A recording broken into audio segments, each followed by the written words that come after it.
Welcome to Career Tools. This week, planning for resume improvement, part 2. The questions this cast answers are, what do I do to improve my resume? How can I improve my resume? And what opportunities can I take to improve my resume? If you're a director or HR leader and you'd like some R&R in 2019, you ought to focus on the Manager Tools R&R, results and retention. Respected Professional Print recently discusses the hot job market and suggests organizations may be in jeopardy of losing key talent. Do your managers know how to build relationships and communicate with their directs in such a way that they retain the right people? At our on-site effective manager training, we'll work with up to 30 managers with actionable models to provide organizational measurement. To learn more, contact us at maggie@manager-tools.com. Kate, last week we started talking about how to improve your resume in order to make it easier for you to find another job or to get a promotion or whatever you need a resume for in the future. So if people haven't listened to last week's, they should listen to that first because it makes more sense. But basically what we're trying to do is think about things that we might want to do now in order to make sure that we have a really good resume for when we need to use it. And we've been through thinking about our next move, thinking about what skills and experiences we need to have had, looking for the opportunities to do those. And now the next part of when you get those opportunities is to measure your progress. Because if you don't measure your progress, you can't put it on your resume because things on resumes should be quantified. Quantification is way more powerful. If you say, I wrote marketing plans, that's one thing. But if you say I wrote 5 marketing plans and they increased the sales of the products by 10%, it's way more powerful. And if you have a list of quantified achievements like that on your resume, it's just really powerful. And it really reads as someone who not only has achieved those things, but also understands what drives a business and what's important and what to measure and how to change those things. So it really says a lot about you if you have a list of quantified achievements. And if you want to quantify them, you have to begin at the beginning by measuring. Yeah, we have to pay attention to the things that we're doing and how they could be measured and essentially what their impacts are, which can be hard just in terms of day-to-day. When you think about your day-to-day work, thinking about the impacts of it can be difficult because you're way down in the weeds. And, we're going to think about what we can measure so that when we're way down in the weeds, we don't have to kind of come up all the time. We can start out knowing what we're going to look at, what we're going to count, what metrics we're going to take. And that way, on a day-to-day basis, we'll be able to do our work, but also contribute to those metrics that'll help to make our resume helpful and useful to us in the future. Because, of course, it's our forward progress with our resume that's important to this conversation. So when we're finding opportunities, we really want to start measuring from the beginning and not change our measurements. We want to look at the work that we're doing and say, okay, I'm going to measure this. And, we're going to think about it. Of course, it's not just, I'll take a guess at this. But we're going to measure that one thing and we're going to keep that measurement. We're going to stick to it. We might find, because often it's true, that there are several opportunities that don't pan out the way we want. And so we've wasted counting or measuring. And those will pale in comparison to the opportunities that did pan out and you didn't count. Most of us don't count a lot of the things that we're doing as we do them. I can think of 4 or 5 things that I do each week that I don't count, mostly because if I wasn't thinking about my resume within the future, I would just consider it my day-to-day job, things like customer service tickets. Yeah, that's exactly what came to my mind. I don't know how many customer service tickets I answer in a week, but that would be a really good thing to count, part because it's a quantity, so that it's an easy thing to count, and it also because it's an easy thing to count how successful you are, because you either have customers who send you a note and say, thank you so much, you answered my question, or you have people who say, you didn't answer my question, and I'm not going to carry on buying something from you, or I'm not going to carry on using your service. So you can count, I closed 50 customer service tickets and 48% of them, the customer was satisfied. And it's a really easy thing to count. Yeah. It's funny. We both thought of that, probably because we both process so many customer service tickets. Which always amazes people. Do you get that? People say, I can't believe I'm talking to the Wendy, which always makes me feel embarrassed. But everybody in Manager Tools answers customer service tickets. Nobody is above it. And I think that surprises people sometimes. Even Mark and Mike answer customer service tickets. They do, yeah. Yeah, we all interact with the people who listen and write it and things like that. So we're not that far away, guys, in case you're wondering. Yeah, right. And that might be something we would count because it makes sense and it's easy to count, I think, too. Exactly. And sometimes it's difficult to find things to count or find the measure of something. So just choose the best measure that you can think of and stick to it, because you can't make a comparison if you don't have data that you can compare. So, for example, if I counted the number of podcasts, if I started by counting the number of podcasts that I wrote, and then later I changed it to, I'm going to count the number that we record, I can't compare those two things because they're so far apart in the process. There's a whole bunch of things that happen between writing and recording, and so they're not comparable. Customer service is a really good one. How many people were happy? You can count increase in sales. You can count reduction in time is also a good one. So if there's a process that is currently taking 2 days and you get it down to 1 day, you would probably do that over time. So let's say it's a monthly process. And the first month it will take 2 days. And the next month it will take 2 days minus 15 minutes because you work out how a little bit to make it faster. But over a year, you probably get it down to a day and a half or a day. Even if it turns out that the time isn't the most relevant thing about whatever it is you're counting that process, it doesn't matter too much that it's not the best measure. The fact that you measured it is important. And it doesn't need to be something that the company is counting. So you could count lines of code or the number of bugs that you have in your code. And maybe the company doesn't count that. Maybe the company has some other measure of whether or not coders are doing their job. That's okay. It doesn't have to be what the company is counting. And nor does it have to be super accurate.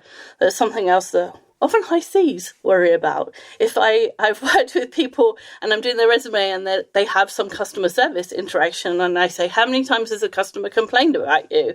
And they say none, because they didn't, because the people I work with are awesome. And I say, okay, 100% customer satisfaction. And they say, you can't say that. And I've said, yes, I can, because nobody complained about you. That's 100% customer satisfaction.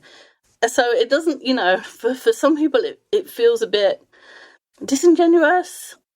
It doesn't matter. It doesn't have to be super accurate. It just has to be kind of accurate in the aggregate.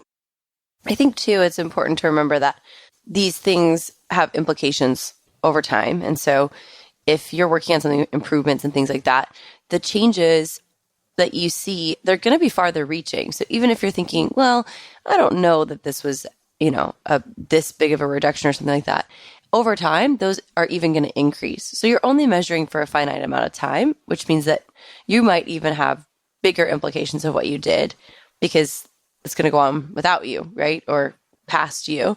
So our guidance here is that you should choose the best measurement that you can think of and stick to it. And if later, something comes up that you can also count, we can add that, but we don't want to remove the original count.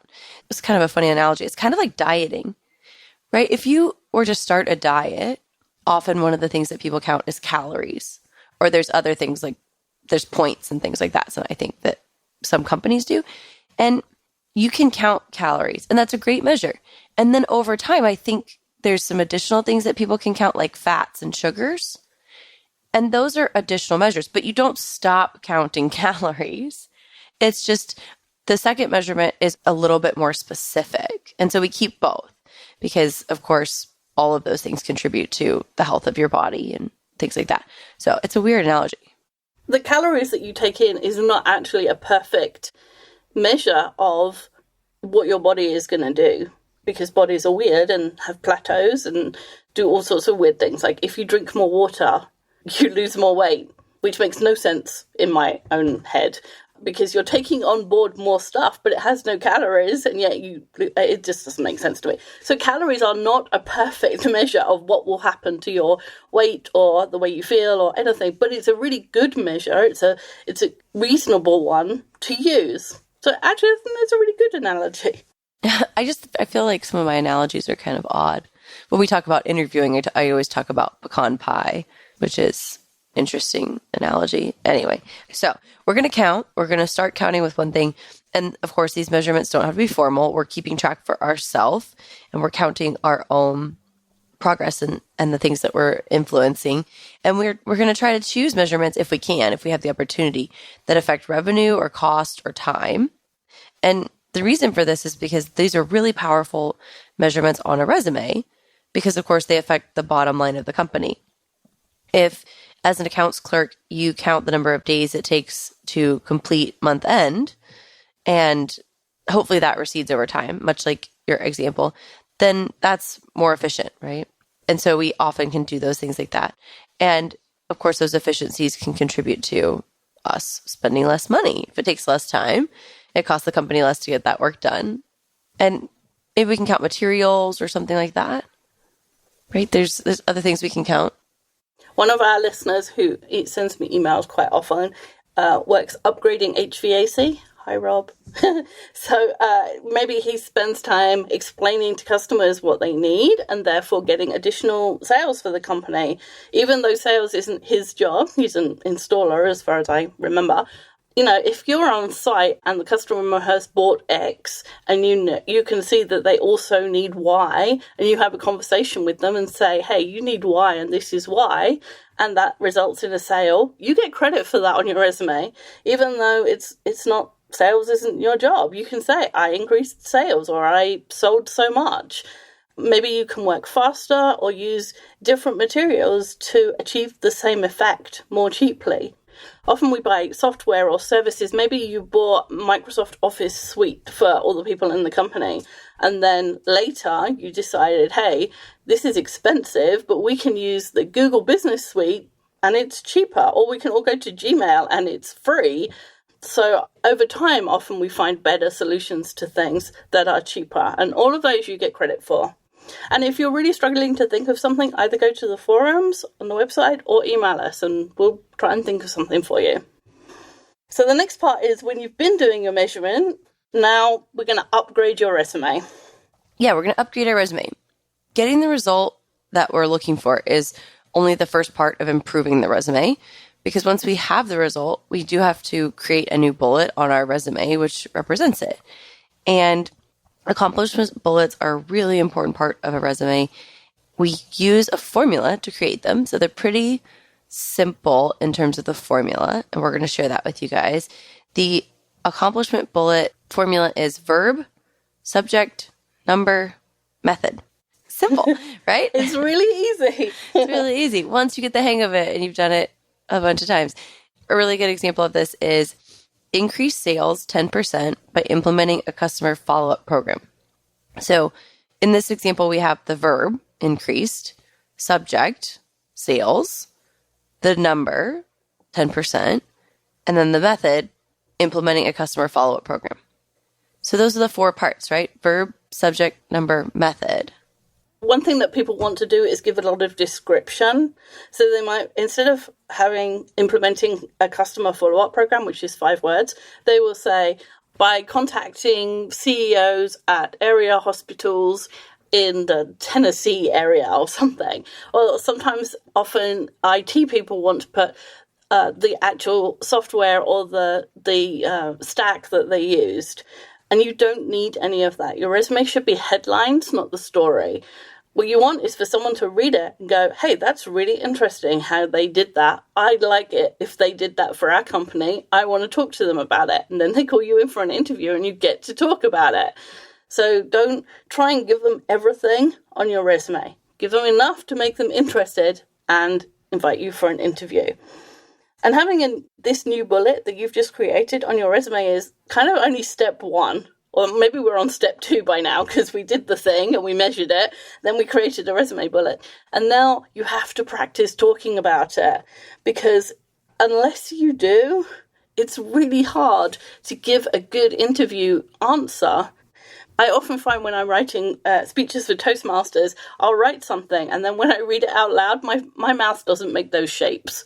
It looks really good on the page, but I can't say that word if I'm nervous, or I can't make the sentence work. I can't make it flow when I try and say it out loud. So practicing your interview answers out loud and practicing so that you can talk about that accomplishment in a way that's easy to listen to and easy to understand, that's your next step. And especially because you're going to be nervous in any interview situation. So having that idea of what you're going to say, knowing what you're going to say is quite helpful, because you'll feel comfortable if you're doing something you already know how to do. Because you've been practicing it, you'll already know how to say the answer. And so you'll be able to say it more easily, even though you're nervous, right? And the most basic interview question is, tell me about a significant accomplishment. The questions don't always sound like that. And they can also be boiled down to that basic question. So imagine you're asked that question and you want to tell the interview about the increase in sales that you've created. Well, a good answer would be, I was able to increase sales of our A2 machine by 10% by implementing a customer follow-up program. I did that in 3 steps. First, I analyzed our data looking for opportunities to increase sales. I noticed that if a customer didn't buy in month 1 and we followed up in month 2, we often got the sale, more often than with a cold customer. That suggested it was worth switching efforts to those second calls. Next, I looked at the salespeople who got those sales and I asked them how they approached those calls, and I synthesized what they told me into a little script. Finally, I practiced on my own customers. Once I had a result, I increased my sales by 10%. I recommended the process to the rest of the team, and the whole team increased their sales too. Yeah, you could not do that. It's next to impossible to provide that concise and informative answer without practice. Maybe that's not fair. I say you can't do it because maybe people can, but I certainly couldn't. And what's more, that answer demonstrates other skills and abilities that an employer would be looking for. There's the new idea, the analysis, there's communicating and working with a team, there's process development and customer relationships. And all of those things go into that answer and kind of demonstrated as a side effect of what this person did. So if you want your answers to be as valuable as possible, to show as much as possible, even though it's a kind of side effect like this one, then you have to practice. You have to have thought about it ahead of time. In the interview series, we have something called the general store exercise, and we go through resume accomplishments and we write down all of the things that it could demonstrate.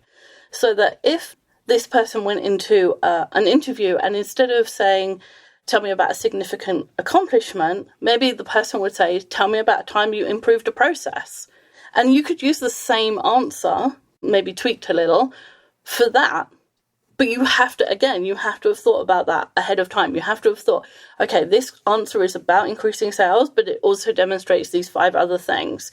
And so if you want to get the maximum use out of the accomplishments you have to do the forward planning.